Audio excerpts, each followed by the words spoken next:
बाल्यकाल में जब व्यक्ति विद्यार्थी जीवन में रहता है तो वह स्कूलों में जाता है, तो वह ज्ञान वहाँ प्राप्त करता है, वो पेट भरने के लिए है। उससे पहले का जो ज्ञान है, आपसी समझ बातचीत करने का जो तालमेल का है, वह माता पिता देते हैं। उसके बाद में वहाँ जहाँ स्कूल में अध्यापक गुरुजन देते हैं। आज की भाषा में अध्यापक हैं, पूर्व में तो वो सब गुरुजन ही थे। और फिर जो आध्यात्मिक ज्ञान दे, आत्मा का अनात्मा का जो ज्ञान दे, वह गुरु सदगुरु है। तो यहां भगवान से कहा अर्जुन ने, शिष्यस्ते हम, मैं आपका शिष्य हूं। इससे पहले अर्जुन शिष्य नहीं बना था। अर्जुन भगवान का सखा था, अर्जुन भगवान के मित्र थे, अर्जुन भगवान के भाई थे, और अर्जुन भगवान को भगवान मानते थे, जानते थे। लेकिन आज अर्जुन ने भगवान के चरणों में बैठ करके, भगवान खड़े हैं, अर्जुन नीचे बैठा है, डरा हुआ, कांपता हुआ, थर्राता हुआ, गांडीव दूर है, और भगवान से कह रहे हैं, शिष्य थे हम साधी मां, मैं आपका शिष्य हूं। अब आप मुझे बताइए, मुझे क्या करना चाहिए? मैं आपका शिष्य हूं।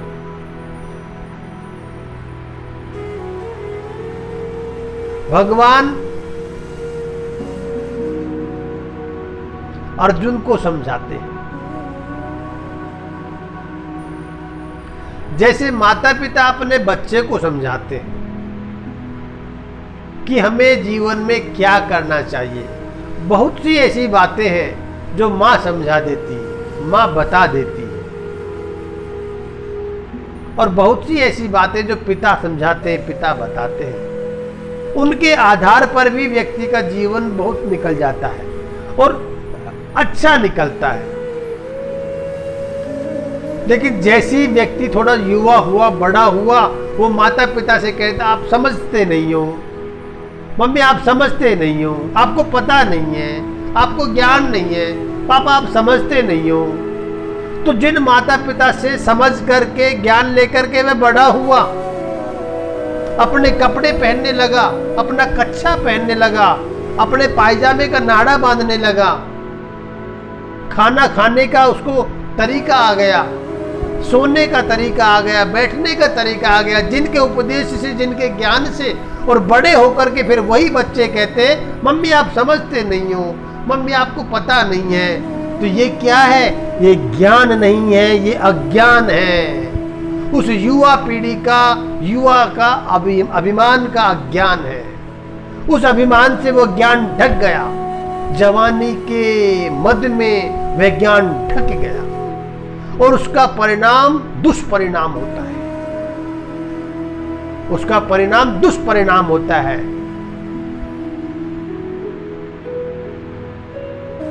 शिष्य बन करके कोई ज्ञान लेता है, और शिष्यता उसमें हमेशा बनी रहे अपने गुरु के प्रति, चाहे वो 70 साल का हो जाए, चाहे वह 100 साल का हो जाए, चाहे वो 90 वर्ष का हो जाए,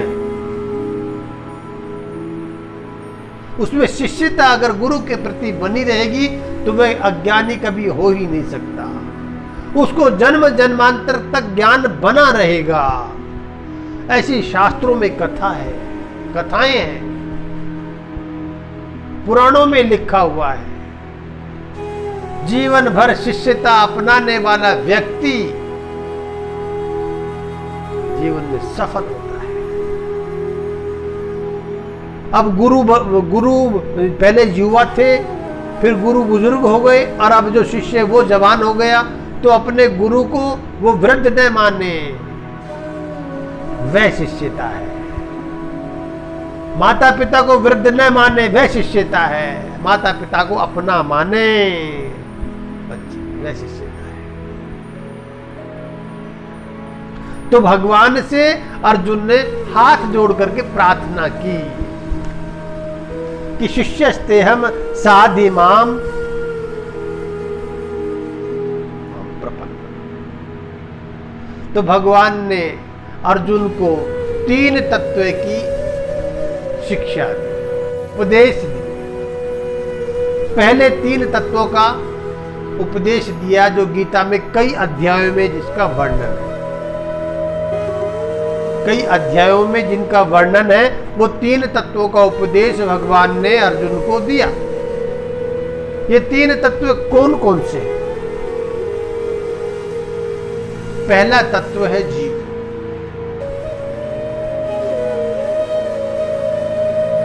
दूसरा तत्व है माया, तीसरा तत्व है ब्रह्म। जीव माया ब्रह्म, जीव माया ब्रह्म, ये 3 तत्व की उपदेश भगवान ने अर्जुन को दिया। जीव क्या है, माया क्या है और ब्रह्म क्या है? भगवान स्वयं ब्रह्म है, भगवान स्वयं परमात्मा है, भगवान स्वयं भगवान है, जगदीश्वर है। लेकिन गुरु बनकर के जब उपदेश दिया तो भगवान गुरु का ही रोल अदा कर रहे हैं, गुरु का ही जो एक्टिंग है उसी को ही अदा कर रहे हैं, उसी को ही कार्य के रूप में ले रहे हैं। बीच बीच में भगवान कहते हैं कि मैं भगवान हूं, लेकिन भगवान शिक्षा गुरु बनकर के ही दे रहे हैं। तो 3 तत्व के बारे में भगवान ने बताया, जीव क्या है, माया क्या है और ब्रह्म क्या है। जीव माया ब्रह्म, इन तीनों का जो योग है ये शाश्वत योग है। तीनों चीज ही शाश्वत है, सनातन है, नित्य है। जीव भी नित्य है, माया भी नित्य है और ब्रह्म भी नित्य है। जीव भी शाश्वत है, माया भी शाश्वत है और ब्रह्म भी शाश्वत है। यह जीव का संबंध मैं आत्मा से ले रहा हूं, यह जीव का संबंध आत्मा से है कि आत्मा भी शाश्वत है और माया भी शाश्वत है और ब्रह्म भी शाश्वत है। तो जीव, माया और ब्रह्म, जीव के अंदर जो आत्मा है वह शाश्वत है। ममैवांशो जीव लोके जीव भूते सनातन है। ममैवांशो, जीव मेरा अंश है, जीव मेरा ही अंश है। अर्जुन, ममैवांशो जीव लोके, इस पूरे जीवलोक में जितने भी जीव हैं, चींटी से लेकर हाथी तक, कीड़े से लेकर मनुष्य तक, सब जीव भगवान के अंश हैं। जीव भूत है सनातन, ये सारा जीव जगत ही सनातन है, शाश्वत है। माया भी शाश्वत है। दैवी ऐसा गुणमयी मम माया दुरत्यया, दैवी ऐसा गुणमयी, भगवान की माया गुणमयी है, शाश्वत है। और ब्रह्म तो फिर ब्रह्म है ही, शाश्वत है। तो जीव, माया और ब्रह्म, तो जीव तो आप सब समझ ही गए। हम सब क्या हैं? जीव। जो जिंदा है वह जीव है, जिसमें प्राण चले गए, जिसकी हवा निकल गई वह निर्जीव है, वह मुर्दा। और जिसमें जान है वह जीव है। ठीक। अब माया क्या है? माया भगवान की गुणमयी शक्ति है। जीव और माया दोनों के भगवान अध्यक्ष हैं।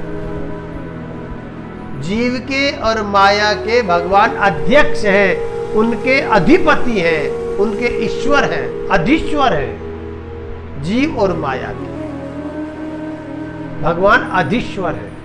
दोनों भगवान के कंट्रोल में रहती है, दोनों कंट्रोल में रहती है, जीव भी और माया भी।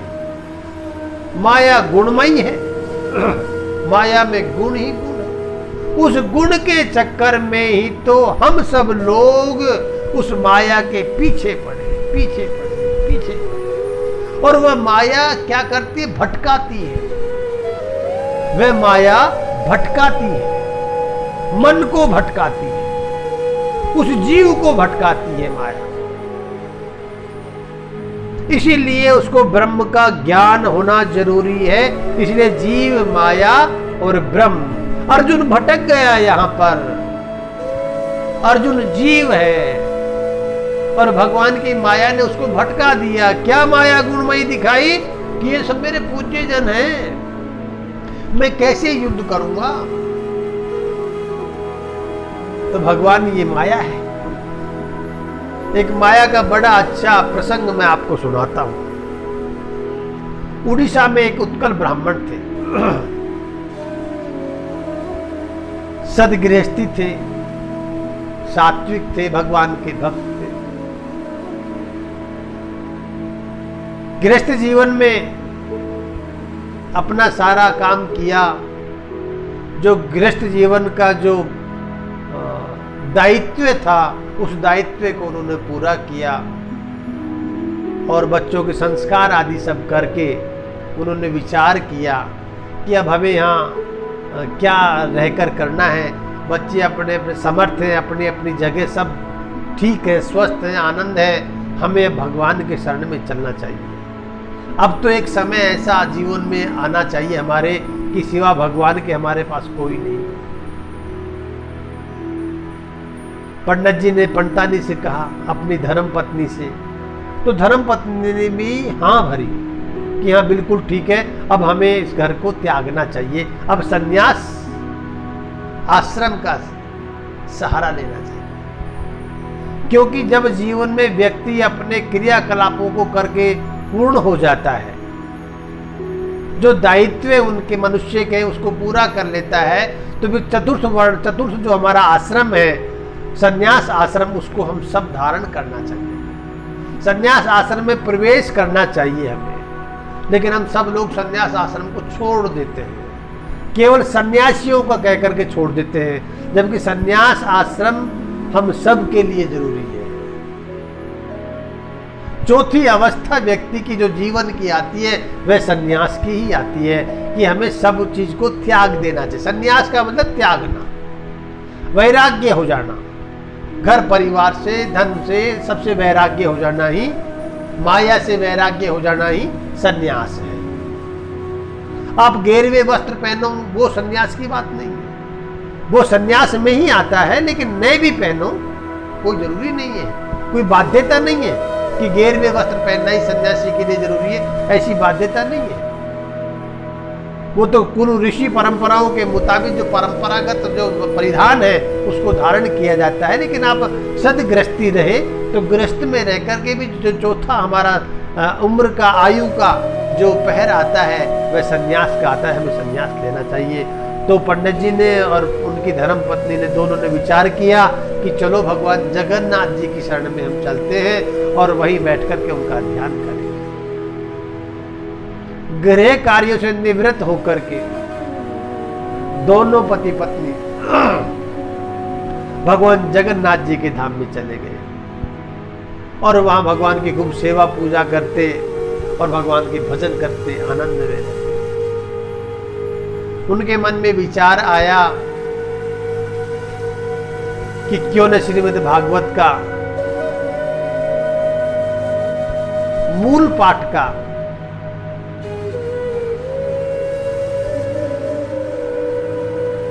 कार्य किया जाए। तो अष्टोत्तर शत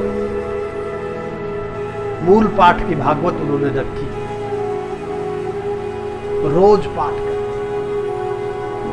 108 पाठ करते, रोज पाठ करते, भगवान को नाना प्रकार से अपने भाव से भगवान को रिझाते, संबंध बनाया भगवान से।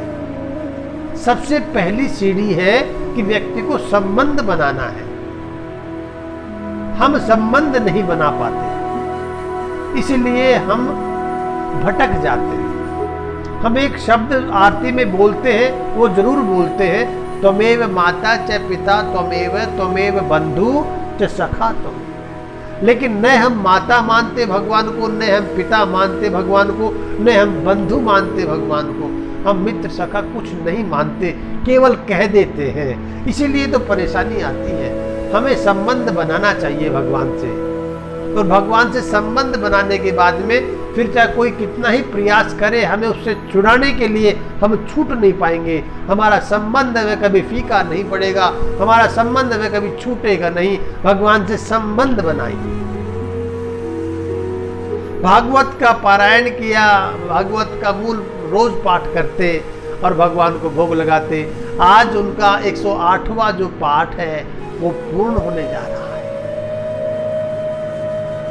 यज्ञ में आहुति दे रहे हैं और आहुति देते देते श्रीमद् भागवत का 12 स्कंद 12वें स्कंद में कथा है कि मार्कंडे जी को भगवान ने थोड़े से समय में ही अपनी माया को दिखाया। मार्कंडे जानते थे, ऋषि मार्कंडे जानते थे कि भगवान की माया बड़ी सत्य है, लेकिन भगवान कभी इसके दर्शन हमें भी करा दे, ऐसी बात चल रही थी, ऐसी आहुति लग रही थी कथा के अंदर। कथा में वो प्रसंग आया, उस प्रसंग की आहुति डल रही थी, तो आहुति डाली और आहुति पूरी तरीके से भस्म नहीं हो पाई थी कि वो भावना पंडित जी के मन में आ बैठी। कौन सी भावना? जो उस समय मार्कंडे जी के साथ हुआ। तो उस पंडित जी के मन, उन पंडित जी के मन में भी वह भावना आई कि प्रभु कभी आप अपनी माया से हमें भी परिचय कराओ। माया आपकी सत्य है, इस माया से हम भी जानना चाहते हैं माया। बस आहुति उन्होंने डाली और मन के अंदर उनकी ये भावना आई और तुरंत भगवान ने कैच कर, क्योंकि भगवान तो यहां बैठे ना जी, भगवान तो यहां बैठे ना जी, भगवान तो यहां बैठे। पूरा शरीर जो अंदर से जो प्रकाशमान है, जो भगवान का ही तो है, उस आत्मा का ही तो प्रकाश शरीर में चल रहा है, जो हाथ पैर आंखें सब चल रही है। तो भगवान ने जो उस समय उनके हृदय में आया, उनकी बुद्धि में आया, भगवान ने उसको नोट कर। अच्छा, पंडित जी हमारी माया को देखना चाहते हैं, तो वो आहुति उन्होंने प्रदान करी और आहुति प्रदान करके 108वां श्रीमद् भागवत का पाठ पूरा हुआ और वो घर आए। अपनी जहां वो रुक रहे थे, जहां वो ठहरे हुए थे जगन्नाथ जी में, वहां आए और अपनी मिश्रानी से कहा कि अनुष्ठान पूरा हुआ और अब आप खिचड़ी बनाओ। आज जगन्नाथ जी को खिचड़ी का भोग लगाएंगे, सायंकाल फिर और कुछ अच्छा विशेष व्यंजन बना के भगवान को भोग अर्पण करेंगे। ये कहते हुए मिश्रानी से कहा, मैं मध्याह्न की संध्या तर्पण कर आता हूं। तो जगन्नाथ जी में वहां महोदर घाट सागर है, वहां महोदधी घाट पर स्नान करने के लिए। तो अपना संध्या का सब सामान ले गए, वस्त्र ले गए पहनने के लिए, और वहां एक वृक्ष के मूल में, जड़ में अपना सामान रख दिया, अपने कपड़े उतार करके वहां रख दिए और डुबकी लगाने के लिए सागर में जल का स्पर्श किया, आचमन किया और प्रवेश कर गए। एक डुबकी उन्होंने लगाई, एक डुबकी, और जो उन्होंने आहुति देते वक्त मन में एक जिज्ञासा पैदा करी, कुछ जानने की। क्या जानने की? माया जानने की, भगवान की माया जानने की। उस जिज्ञासा को पूरी करने के लिए भगवान अब उनको अपनी माया दिखाई। उन्होंने डुबकी लगाई जगन्नाथपुरी में, और जैसे डुबकी लगा करके वो बाहर निकले तो उन्होंने देखा कि ये तो काशी है,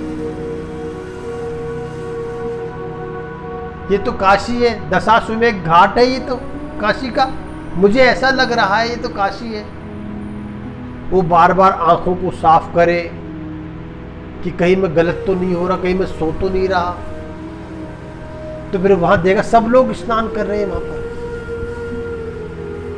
सब मनुष्य लोग स्नान कर रहे हैं वहां पर। नर नारी सब, बच्चे बालक बूढ़े सब स्नान करते। एक से पूछा, भैया ये कौन सी जगह है?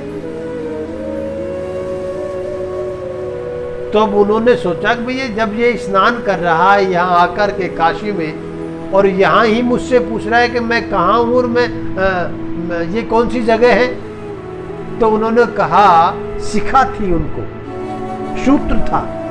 तो शिखा सूत्र देख करके कहा कि पंडित जी भांग तो नहीं खा लिया आपने?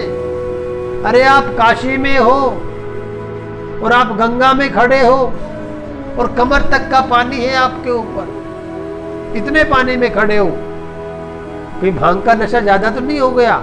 अच्छा, काशी में, बनारस में भांग बहुत खाई जाती है, योगी साधक सब लोग वहां भांग खाते हैं, लेकिन वो भांग खाने का उनका अपना तरीका है, अपना एक अंदाजा है। हर किसी व्यक्ति को भांग नहीं खाना चाहिए, भांग में नशा है, उस नशे से कोई गलत कार्य न हो जाए। जो अभ्यस्त है वो अभ्यस्त है ही, और आयुर्वेद में तो भांग भी औषधि है, लेकिन उसकी मात्रा कितनी हो, कब लेना चाहिए, वो सब उसके ऊपर निर्धारित करता है, रोगी के रोग के ऊपर, लेकिन भांग नहीं खाना चाहिए। पंडित जी भांग तो नहीं खा लिया आपने, आप काशी में हो। जब ये सुना कि मैं तो काशी में हो रही है, तो दशाश्वमेध में एक घाट है, तो उसके मन में नाना प्रकार के विचार पैदा हुए कि मैं यहां आ कैसे गया, मेरे पास तो पैसा भी नहीं है, अब मैं जाऊं भी तो जाऊं कैसे, और कहां जाऊं, कैसे जाऊं। वो स्नान करके बाहर आए तो इतनी देर में एक वृद्ध पंडित जी वहां से निकल रहे थे। उन्होंने देखा कि इनके चेहरे पर चिंता है। उस चिंता को देख करके उन्होंने कहा, क्यों चिंता करते हो, आओ मेरे साथ चलो, वहां अपने भोजन प्रसादी ग्रहण करना और अपने आनंद से अपने लाभ लेना, आराम करना। अब वो विचारता विचारता उन वृद्ध पंडित जी के साथ चले गए। वो वृद्ध पंडित जी गुरुकुल में थे, वहां एक वेद विद्यालय चल रहा था, बच्चे वेद का पाठ कर रहे थे, उधर यज्ञ चल रहा था, उधर भगवान की स्तुति भगवान को सुनाई जा रही थी। वो सब देख कर उसका मन प्रसन्न हुआ कि मैं आ तो अच्छी जगह गया, और उसने अपने शरीर को देखा कि जो उसका शरीर वृद्धावस्था में था, बच्चे सब बच्चों की शादी विवाह करने के बाद तो फ्री होकर के तो उन्होंने संन्यास धर्म में प्रवेश किया था, संन्यास आश्रम में, लेकिन उसने देखा कि मैं तो जवान हूं, मैं तो जवान हूं, ये हुआ मेरे साथ क्या। तो उन्होंने जब वेद की ध्वनि सुनी, मंत्रों को सुना, तो वहां सारी विद्याएं थी। उस गुरुकुल में सभी विद्याओं का ज्ञान दिया जाता था। तो चलो जो भी कुछ हुआ ठीक है, यहां बैठ करके वेद का ही अध्ययन किया जाए। 12 वर्ष तक उन्होंने वह पढ़ाई पढ़ी, 12 वर्ष। और जब 12 वर्ष तक उन्होंने पढ़ाई पढ़ी, पढ़ने के बाद में जो वृद्ध पंडित जी उनको लेकर आए थे, उन्होंने कहा कि भैया हम तुम्हें लेकर आए और तुमने यहाँ रह कर के सभी विद्याओं का अधिगमन कर लिया, और अब हमारे मन में एक दुख है, मैं चाहता हूं आप उस दुख का निवारण करो। उन्होंने हाथ जोड़ करके कहा, बताइए मैं आपके कैसे दुख का निवारण करूं। मेरे एक पुत्री है और मैं उसका विवाह करना चाहता हूं, और वो विवाह भी मैं तुम्हारे साथ ही करना चाहता हूं। तुम मुझसे विवाह कीजिए उनसे, और यहीं रह करके इस गुरुकुल को चलाइए, और इस गुरुकुल को आप चलाएंगे तो मुझे बड़ा अच्छा लगेगा, मेरे दामाद बन करके यही रहिए। पंडित जी ने स्वीकार कर लिया, ठीक है। शादी हो गई, पाणी ग्रहण संस्कार से विधि संपन्न हो गया, और समय निकलता गया, बच्चे भी हो गए। तो एक समय आया कि जो उनके ससुर थे, जो जहां वो गुरुकुल में रहते थे, जिनका वह गुरुकुल था, वो ससुर जी का देहांत हो गया। अर्थात उनको जो गंगा मैया के पास से लेकर आए, जब वो स्नान कर रहे थे, वो जब उनको लेकर आए, वो उनका आज निधन हो गया। उनका निधन होने के बाद में मरणोपरांत सारी क्रियाएं उन्होंने की, और मरणोपरांत सारी क्रियाएं करने के बाद में अपनी पत्नी से कहा, जिनके बच्चे हो गए, जो गुरुकुल में है, जो पंडित जी की पुत्री है, कि मैं स्नान कराता हूं और जो कुछ हुआ वो हुआ। तो उनके मरणोपरांत के सारे संस्कार करने के बाद में एक दिन फ्री होकर के और चैन आराम से और वो स्नान करने के लिए वहां आते हैं और गंगा जी में वो डुबकी लगाते हैं। जैसे ही उन्होंने गंगा जी में डुबकी लगाई और लगा करके बाहर आए और बाहर आकर के आंखों के आगे से पानी हटाया और आंख खोल करके देखा तो ये तो जगन्नाथपुरी है, ये तो महोदधि घाट है। बार बार आंखों पर छपका लगाए, पानी डाले, साफ करे, लेकिन साफ क्या, वो जो था वो दिखाई दे रहा था उसको दूर उस पेड़ के, उस वृक्ष के मूल में वो उसके अपने कपड़े दिखाई दे रहे थे। लेकिन जो उन्होंने बनारस में, काशी में कपड़े खोले थे, वो कपड़े नहीं दिखाई दे रहे। वो गया, वो सीन गया, दूसरा सीन आ गया। ये जगन्नाथपुरी का सीन आ गया। तो पूरी एक डुबकी लेकर के ही वो बाहर निकल कर आए पानी से, और अपने कपड़े देखे, सब कपड़े पहने नहीं। कौतूहल मच गया दिमाग में, बेचैनी आ गई, ये हो क्या रहा है मेरे साथ आज। मैं वहां था, वहां मेरे इतने बच्चे थे, इतना मेरा बड़ा गुरुकुल था, और जब मैं पहले यहां था मेरी पंडितानी थी और हम दोनों थे, मेरा वहाँ मकान भी था। अब पता नहीं है कि नहीं है, क्या स्थिति है क्या नहीं है, और वो भी मिलेगी कि नहीं मिलेगी। जो मिली थी उसी को भी छोड़ गए, छोड़ आया मैं। पहले मिली वो भूल करके दूसरी के पास चले गए, अब उसको भी मैं भूल आया। अब पता नहीं पहले वाली मिलेगी या नहीं मिलेगी। मन में कौतूहल है, कपड़े उठा करके तेज तीव्र गति से जा रहे हैं, और वहां जाकर के देखा तो जहां 12 वर्ष पहले अपनी विश्रांति को छोड़कर गए थे, वो उसी हालत में, वैसी व्यवस्था में, वैसी अवस्था में मिली इसको।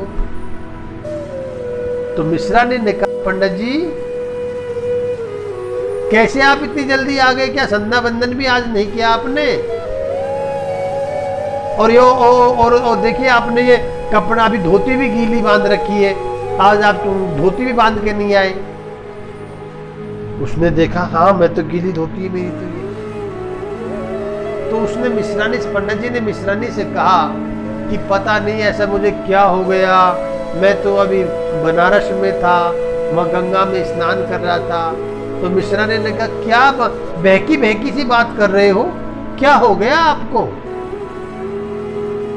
हो क्या गया आज आपको जो बहकी बहकी बात कर रहे हो? अब मिश्रानी की बात सुनी, मैं बहकी बहकी बात कर रहा हूं, मेरी तो समझ में नहीं आ रहा कि मैं हो क्या गया मुझे। तब एकदम ध्यान आया और हाथ जोड़ करके ऊपर मुख कर करके कहा, हे ईश्वर, हे परमात्मा, हे जगन्नाथ जी, ये हो क्या रहा है मेरे साथ? प्रभु कुछ मेरा करो, अन्यथा मैं पागल हो जाऊंगा, अन्यथा मैं पागल हो जाऊंगा। मेरी समझ में नहीं आ रहा कि मेरे साथ हो क्या रहा है। और वो जो खिचड़ी बनाने के लिए बोलकर गए थे, खिचड़ी का पानी रखा था, वह पानी भी गर्म नहीं हो पाया। उससे पहले तो पंडित जी घर लौट करके आ गए थे बोलकर कि खिचड़ी बनाना, मैं आ रहा हूं संध्या वंदन करके। और जब तक वो संध्या वंदन करके आए भी नहीं, संध्या वंदन भी नहीं करी, डुबकी मार के आए और पानी भी गर्म हुआ नहीं, और कह रहे कि मैं तो बनारस भी चला गया, मैं इतने वर्षों तक वहां रह भी आया। तब भगवान ने उनको दर्शन दिए। भगवान जगन्नाथ जी ने कहा, पंडित जी जब 12वें स्कंद में प्रसंग आया तो आपके मन में ये विचार बना कि प्रभु मैं भी आपकी माया से अवगत होना चाहता हूँ, मैं भी आपकी माया को देखना चाहता हूँ। तो हमने आपको ये माया की छोटी सी झलक दिखाई, माया नहीं दिखाई, केवल झलक दिखाई। पंडित जी ने कहा प्रभु क्षमा कीजिए, बस इतनी सी झलक में ही अगर मेरा आज इस प्रकार का मन हो गया, मेरी विकृति मेरे मन में पैदा हो गई, मैं पागल जैसा हो गया, कौतूहल मच गया, मैं कभी कहाँ देखता हूँ, कभी कहाँ देखता हूँ, मेरा मन भटक गया, तो फिर पूरी माया अगर मैं उस माया में रच जाऊंगा, रम जाऊंगा, तो फिर मेरा क्या होगा।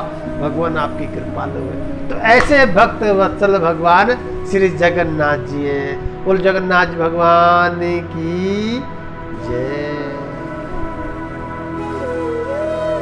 एक माया का दृष्टांत और सुनाता हूं आपको। गीता में आया है ना,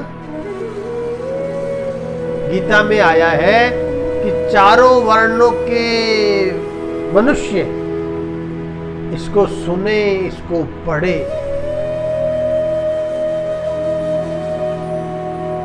इसको सुने, इसको पढ़े। माया भगवान, मायापति ही माया को जानते हैं, लेकिन भक्त भगवान के वो भी माया के अधीन होकर के माया को जानने लग जाते हैं। माया का ज्ञान उन्हें भी हो जाता है, भगवान के भक्तों को भी माया का ज्ञान हो जाता है। भक्ति में यह शक्ति है। एक महात्मा थे, नाम था उनका गरीबनाथ।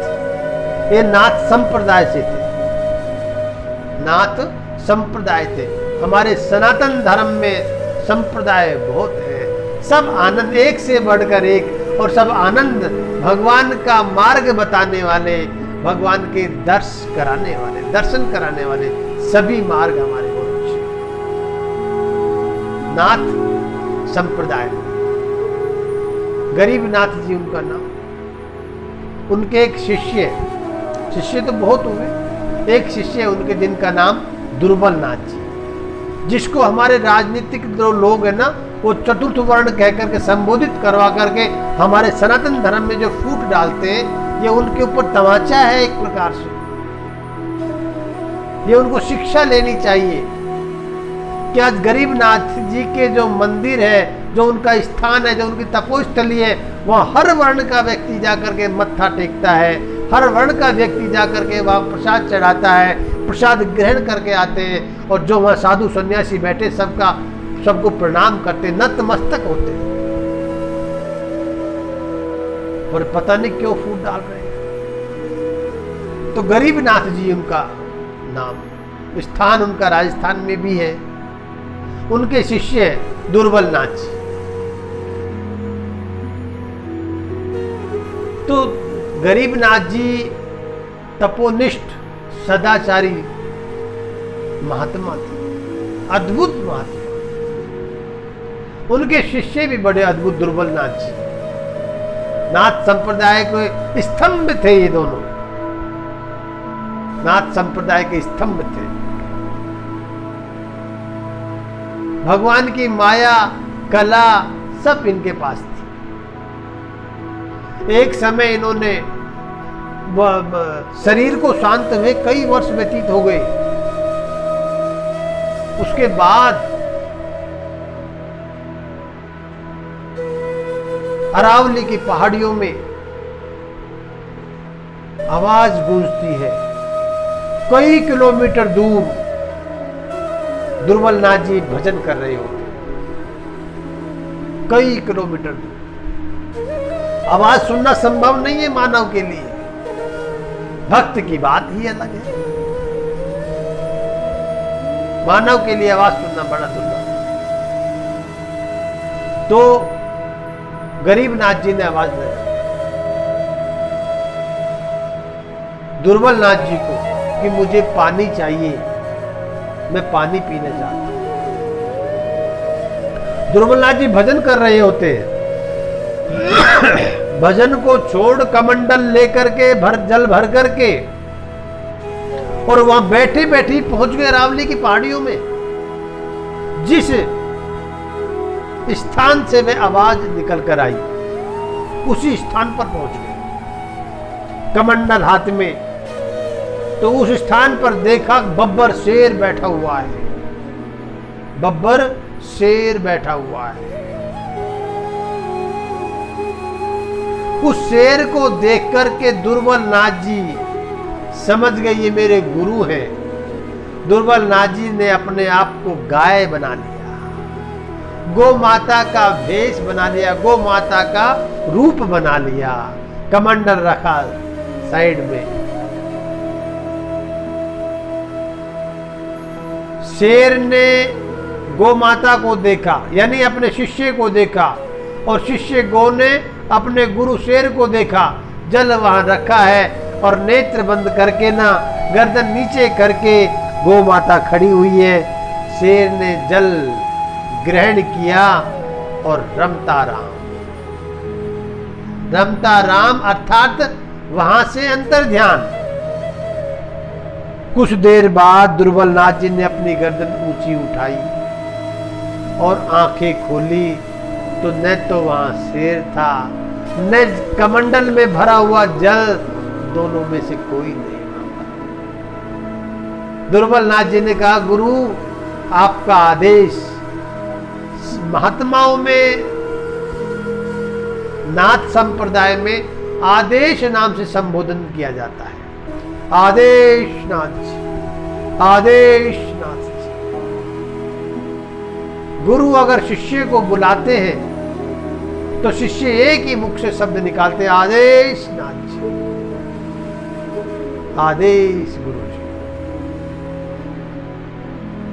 तो ये क्या है? माया। और जो उस स्थान पर दुर्बल नाथ जी के स्थान पर जब लोग वहां बैठे हुए थे, उनके सामने दुर्बल नाथ जी वहां बैठे हुए हैं। उनको पता ही नहीं लगा कि यहां से कब उठ करके कितने किलोमीटर कब चले गए और कब वहां से वापस लौट करके आ गए, नहीं पता चला। तो ये क्या है? माया। मनोमयी सुसंयोज्य, ये एक माया है भगवान की। ये भगवान के भक्त भी उस माया को जानने लग गए, जान जाते हैं भगवान की माया से ही, भक्ति के प्रभाव से, भगवान की कृपा के कारण। तो यह है भगवान की माया। यहां हम चर्चा कर रहे थे जीव, माया और ब्रह्म, दोनों के भगवान अधिष्ठाता है, ईश्वर है। माया को, जीव को और ब्रह्म को गीता में और भी कई नामों से संबोधित किया गया है। पराप्रकृति, अपराप्रकृति, यानी कि जीव और माया, क्षेत्र और क्षेत्रज्ञ, जीव, माया, ब्रह्म, पराशक्ति, अपराशक्ति और ब्रह्म। पराशक्ति, अपराशक्ति और ब्रह्म। पराशक्ति माने जीव, अपराशक्ति मतलब माया, और ब्रह्म तो ब्रह्म है। तो जीव, माया, ब्रह्म, उपनिषद भी यही कहता है। भोग्य ब्रह्म, भोक्ता ब्रह्म और प्रेरक ब्रह्म। भोक्ता ब्रह्म, भोग्य ब्रह्म, प्रेरक ब्रह्म। यानी कि जो भोग रहा है, जो भोगने वाला है, वह भी ब्रह्म है। जिसे वह भोग रहा है वह भी ब्रह्म है, और जो इनको प्रेरणा दे रहा है वह भी ब्रह्म है। उपनिषद में भी यही कहा। हम जो भोग रहे हैं, प्रयोग में ले रहे हैं, ये सब माया है भगवान, और इनमें अंतर भी है। जीव अल्पज्ञ है, ब्रह्म सर्वज्ञ है और माया जड़ है। जीव अल्पज्ञ है, हम सब अल्पज्ञ हैं और हमारे परमात्मा सर्वज्ञ हैं। और हम जिसके चक्कर में पड़े हैं वह जड़ है, माया जड़ है ना अंतर? जीव, माया और ब्रह्म। जीव माया का उपयोग करता है, उपभोग करता है, माया में फंसा रहता है और ब्रह्म उनको देखते रहते हैं। ब्रह्म उनको देखते हैं, केवल देखते हैं, कुछ करते नहीं है। भगवान माया को समाप्त भी नहीं करते। भगवान माया को समाप्त नहीं करते। अगर माया को समाप्त कर दे तो फिर हम स्वतंत्र हो जाएं, फिर तो हम छुट्टी हो जाए हमारी, कोई डर भय रहा ही नहीं। ये माया ही है जो हमें डराती है, ये माया ही है जो हमें स्वतंत्र करती है, ये माया ही है जो हमें रुलाती है, ये माया ही है जो हमें हंसाती है, ये माया है। अभी एक संत से हम कथा सुन रहे थे परोक्ष रूप से। अब संतों के बीच में रहते हैं, सुनते हैं, तो फिर कुछ ना कुछ तो उनके गुण आना स्वाभाविक है।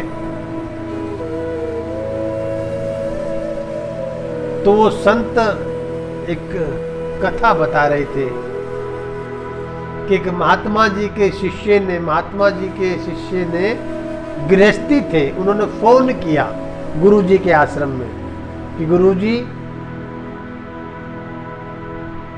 आपकी कृपा से, आपके आशीर्वाद से घर में बेटा हुआ है, गुरुजी भंडारा करेंगे, गुरुजी खूब प्रसाद बांटेंगे, उत्सव मनाएंगे।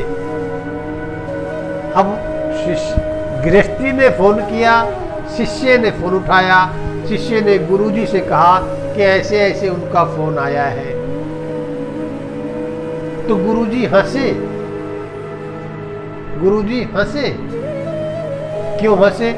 बोले यही तो माया है, यही तो माया है कि जब व्यक्ति को प्राप्त हो गया तो अत्यंत प्रसन्न है। चलो ठीक है। घंटे 2 घंटे बाद फिर फोन आया गृहस्थी का और दुख जताने लगा कि गुरुजी से कहो कि पहले तो बड़ी मुश्किल से तो मिला है और अब मिल करके लग रहा है वो चला न जाए, कुछ प्रार्थना करो।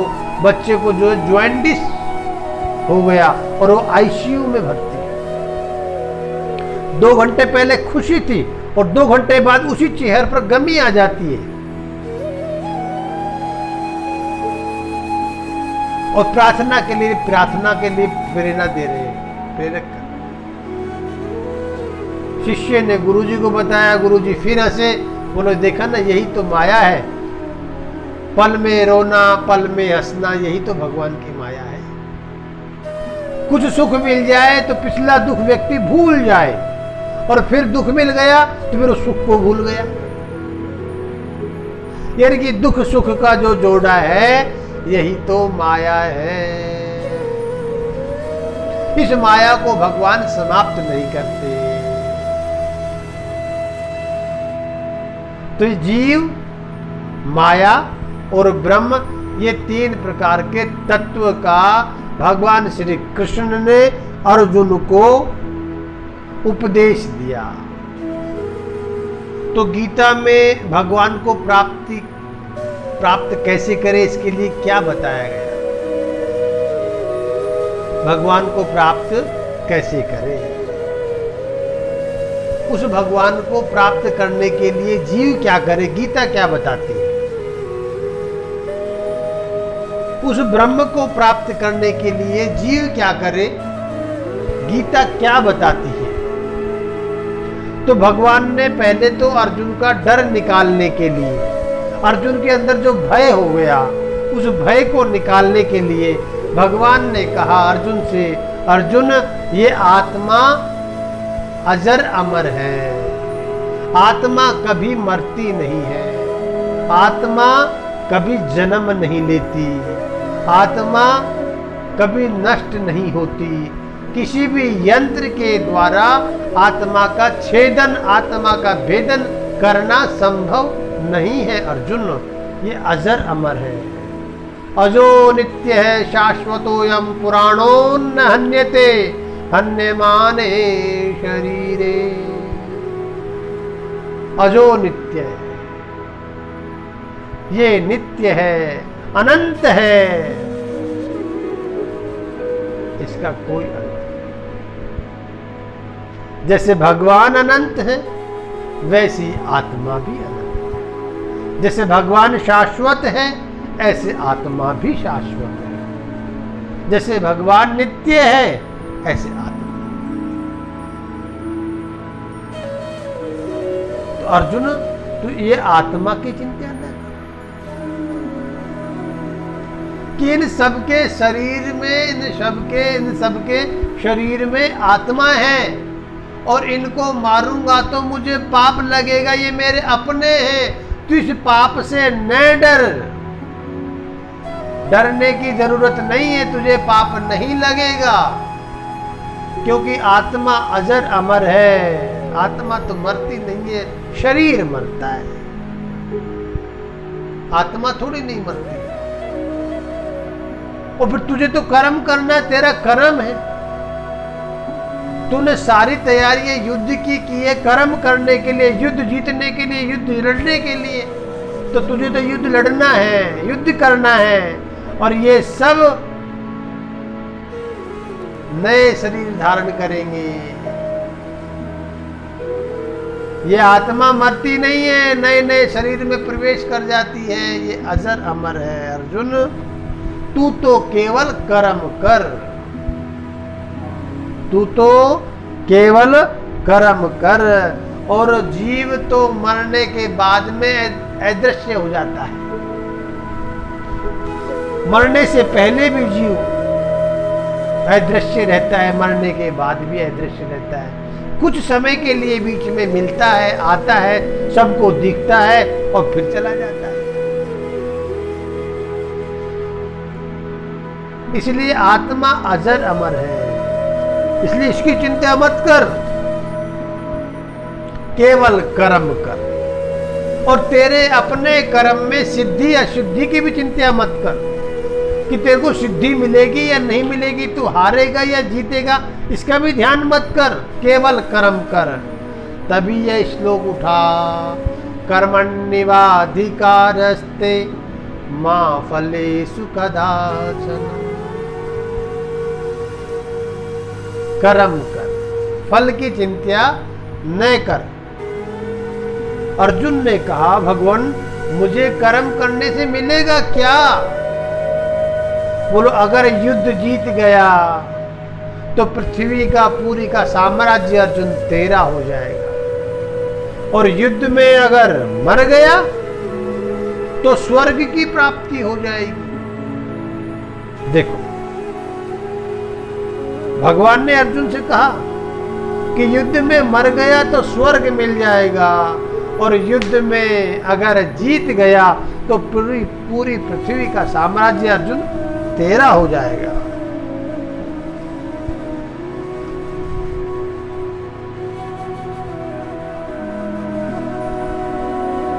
मर गया तो स्वर्ग मिलेगा। और ज्ञानी जन सब यही बात कहते हैं, ज्ञानी जन अर्जुन सब यही बात कहते हैं। अर्जुन ने कहा, भगवान ज्ञानी जन कैसे होते हैं, कैसे उठते हैं, कैसे बैठते हैं, कैसे चलते हैं, ये थोड़ा मुझे बताओ ना। अर्जुन ने निवेदन किया कि ज्ञानी पुरुष के क्या लक्षण हैं, ये मुझे बताओ। भगवान कहते हैं, जो राग द्वेष से दूर, राग द्वेष ईर्ष्या लोभ मोह मद मत्सरता, इन सब से जो दूर रहते हैं वो ज्ञानी जन होते हैं। इतने जो अवगुण है ना, ये अवगुण ज्ञानियों से दूर रहते हैं, वे ज्ञानी है जिनके पास न लोभ है, न मोह है, न मत्सरता है, न ईर्ष्या है। इन सबसे जो दूर रहते हैं वे ही ज्ञानी हैं।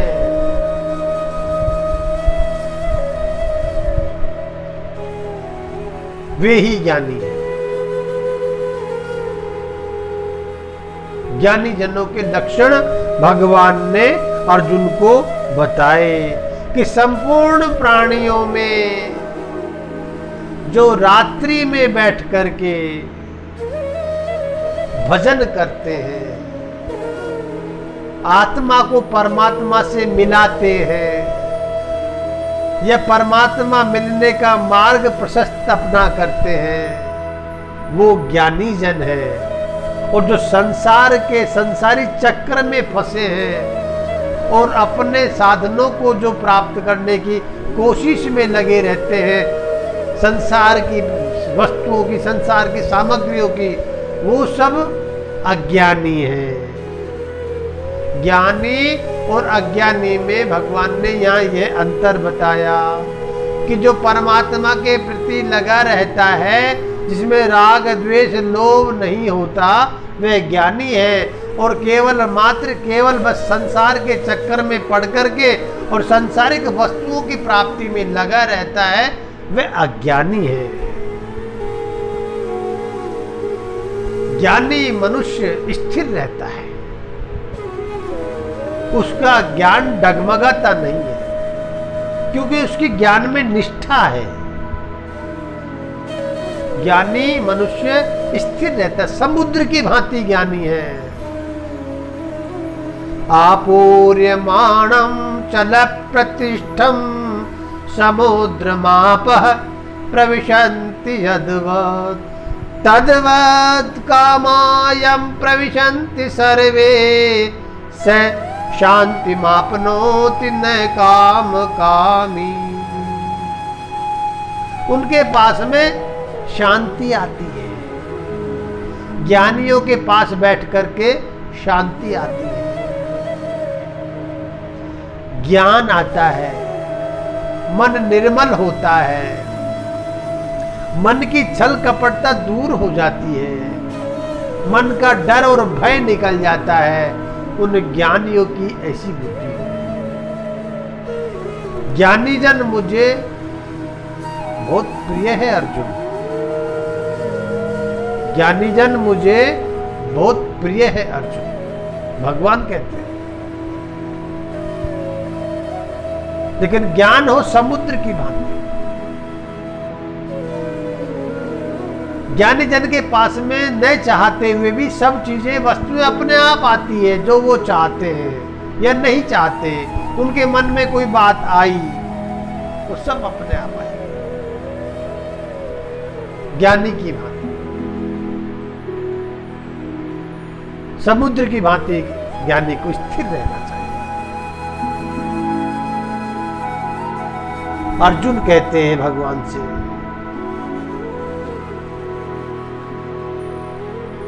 कि जब ज्ञान ही इतना अच्छा है तो मुझे भगवान फिर ज्ञान ही लेना चाहिए, मुझसे कर्म क्यों करा रहे हो आप? देखिए मैदान युद्ध का है और चर्चा यहां ज्ञान की हो रही है। मैदान युद्ध का है, चर्चा ज्ञान की हो रही है और उस ज्ञान में प्रश्नोत्तरी हो रही है।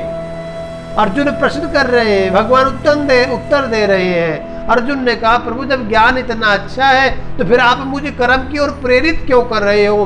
तो भगवान कहते हैं अर्जुन, इस जीवन में मनुष्य बिना कर्म करे रह ही नहीं सकता। मनुष्य इस जीवन में जीव बिना कर्म किए रह ही नहीं सकता। कर्म तो उसको करना पड़ता है, क्योंकि वो प्रकृति से बंधा हुआ है, वो बाध्य है, कर्म तो उसको करना पड़ेगा। अर्जुन ने एक विशेष बात देखो, अगर कर्म नहीं करोगे तो इस शरीर से का निर्वाह भी हम नहीं कर पाएंगे। ये जो हमारा शरीर है, ये जो तन है, इसका निर्वाह नहीं कर पाएंगे। कर्म करेंगे तो कुछ कमाएंगे, तो कुछ खाएंगे ना। कर्म नहीं करोगे तो कमाओगे नहीं, तो फिर खाओगे क्या। इसलिए कर्म तो करना बहुत जरूरी है, सबको कर्म करना बहुत जरूरी है। लेकिन यहां भगवान कर्म में ज्ञान योग जोड़ देंगे कि कर्म भी करो लेकिन ज्ञान भी होना चाहिए। कर्म भी करो लेकिन हम क्या कर्म करें, क्या कर्म न करें, ये ज्ञान कौन देगा।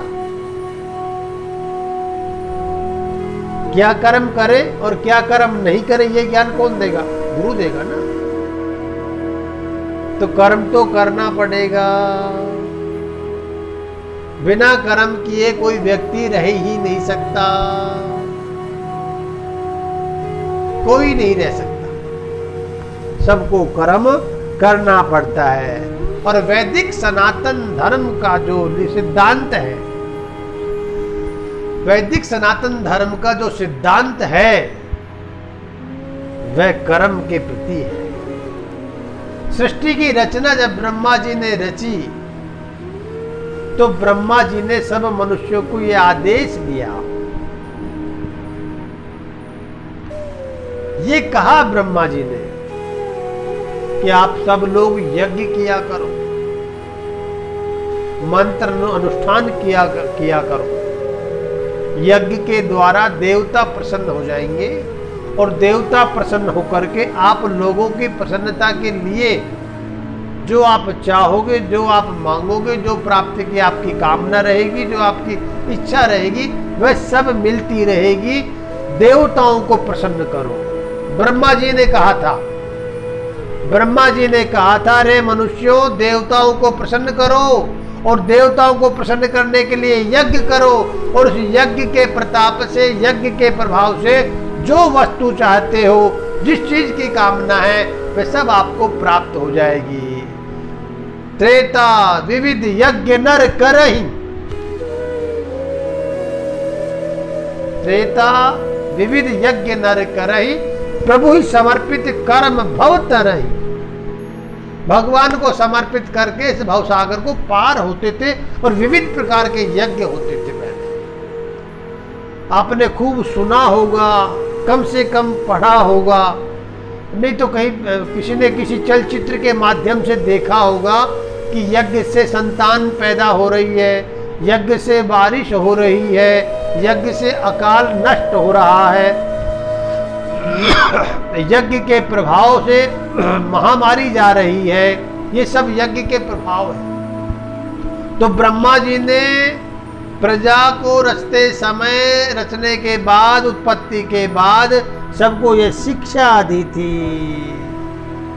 इसीलिए अर्जुन श्रेष्ठ कर्म करने के आदेश दिए, और श्रेष्ठ कर्म करने के आदेश वैदिक सनातन धर्म में है और किसी में नहीं है।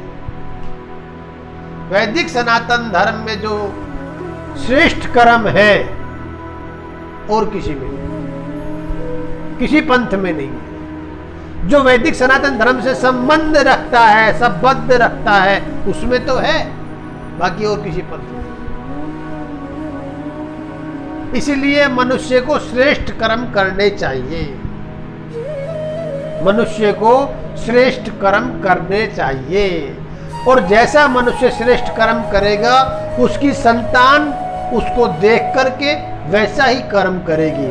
समाज में उस व्यक्ति को देख करके श्रेष्ठ कर्मों को समाज भी वैसा कर्म करेगा।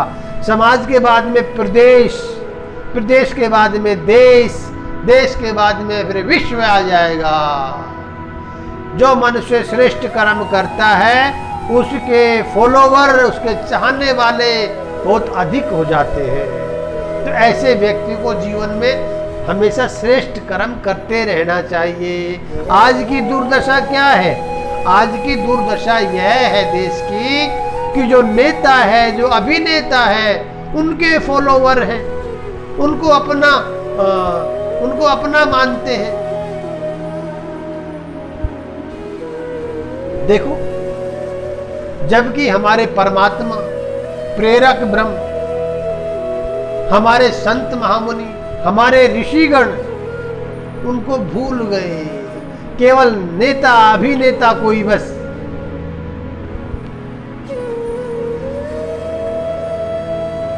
ये दुर्दशा है।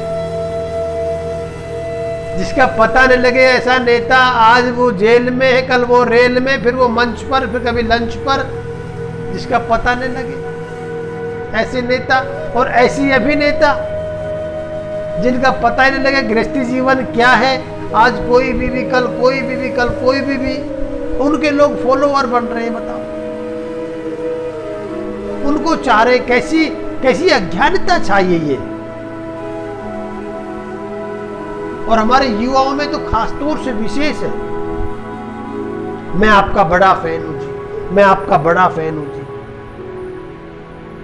अरे फैन हमारे ऋषियों के बनिए, हमारे संतों के बनिए, हमारे परमात्मा के, भगवान के फैन बनिए, जिनकी माया में सब नाचते हैं, जिनकी माया से कोई बच नहीं पाया। क्या करेंगे एक्टर, क्या करेंगे नेता अभिनेता। तो अपना अगर मानना है तो परमात्मा। अगर आदमी जीवन में श्रेष्ठ कर्म करेगा तो दुनिया उनको मानेगी, वैसा ही आचरण करने का प्रयास करेगी। यद्यदाचरति श्रेष्ठस् तत्तदेवे तरो जनः स यत् प्रमाणं कुरुते लोकस् तदनुवर्तते। जगह जगह बात बात में अपने उनका प्रमाण देंगे कि हमारे संत ऐसे हैं, हमारे भगवान ऐसे हैं, हमारे ऋषि ऐसे हैं। उनका प्रमाण देंगे, मनुष्यता का प्रमाण देंगे कि हमारे जिनके हम चाहने वाले हैं वो ऐसे हैं। इसलिए जीवन में श्रेष्ठ कर्म करते रहना चाहिए और उनके कर्मों को देख करके उनके अनुयायी बनते हैं लोग, उनकी प्रशंसा करते हैं। तो सद्कर्म करने वालों की प्रशंसा होती है जगत में और धूर्त कर्म करने वालों की निंदा होती है जगत में। इसलिए जीवन में हमेशा सत्कर्म करते रहना चाहिए, सत्कर्म करते रहना चाहिए। फिर अर्जुन ने प्रश्न कर दिया भगवान से कि भगवान मुझे एक बात बताओ, ये मनुष्य किससे प्रेरित होकर के पाप करता है? ये प्रेरणा कहां से मिलती है पाप की? पाप क्यों करता है मनुष्य? कितनी अच्छी बात है, सबके लिए है कि नहीं है? आप बताओ। आप सबके मन में ये बात उठती होगी कि मनुष्य पाप क्यों करता है। अगर किसी ने किया, आपने देख लिया या आपने सुना, तो आपके मन में ये बात जरूर आएगी कि ऐसा क्यों किया इसने, किस लिए किया इसने। करते आती है ना मन में भावना। यही बात अर्जुन के मन में आई। अच्छा, यहां पाप और पुण्य की बात है? आप बताओ, इस युद्ध के मैदान में पाप और पुण्य की क्या बात है? जो युद्ध तो करना है तो करना है।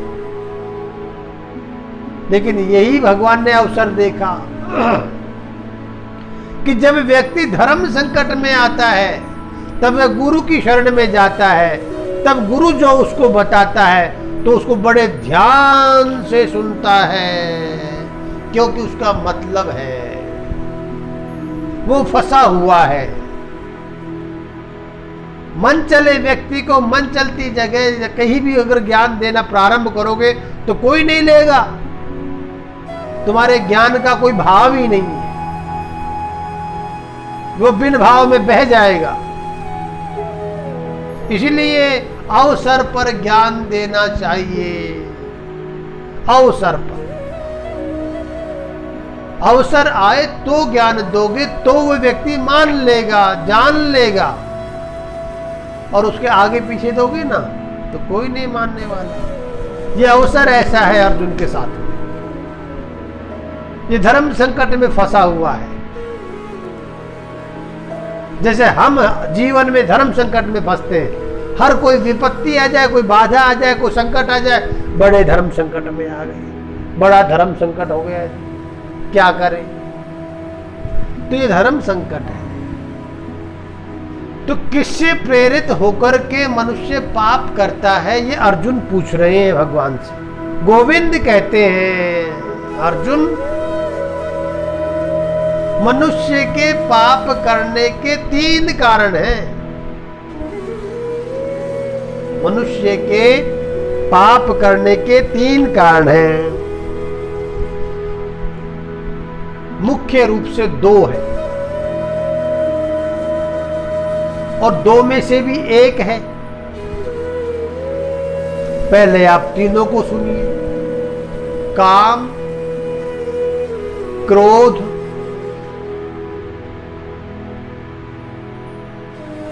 और लोभ।